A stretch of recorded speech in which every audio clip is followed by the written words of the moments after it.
எதுக்கு இந்த மாட்டை கொம்பு உடைக்காமன்னா, இந்த மாடு இப்போ இருக்கிறனால மரங்கிறதுல பிடிச்சிடும், அது கொம்பு ஒடிஞ்சு போகும்.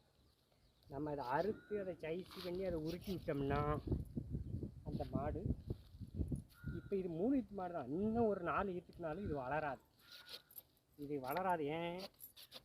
இந்த கொம்பு வளராது. நம்ம அறுத்து அதை க்ளீன் பண்ணி அதை சைஸ் பண்ணி விட்டோம்னா அந்த மாடு ஆரோக்கியமாக இருக்கும். இப்போ கொம்பு எந்த மாட்டோட கொடுத்துட்டா ஒடிச்சிடும். அதுக்கு தான் இந்த மாட்டை இந்த மாதிரி சைஸ் பண்ணி இந்த மாட்டை கொம்பை அறுத்து உடைக்கிறது. இது உடச்சி விடுற பற்றி தப்பு இல்லை, நல்லது. ஏன் இதை அறுத்து உடைக்கணும்னா, சிலவங்க உடையாமல் சிலப்பு விட்டால் மற்ற மாட்டுகளோட கொடுக்கும் போதோ ஒரு மரத்துக்கிட்ட பிடிக்கும் போதோ காலை உள்ள கொடுத்தாலே ஒடிஞ்சிடும். அதுதான் அந்த கொம்பை இதை அறுத்து அதை சைஸ் பண்ணி விடுது. இப்போ இதை அறுத்து சைஸ் பண்ணி விடுறதுல நமக்கு என்ன லாபம்னா, இந்த மாட்டுக்கு நல்லாயிருக்கும், ஆரோக்கியமாக இருக்கும், கொம்பு நல்லா பார்க்குறதுக்கு அழகாக இருக்கும்.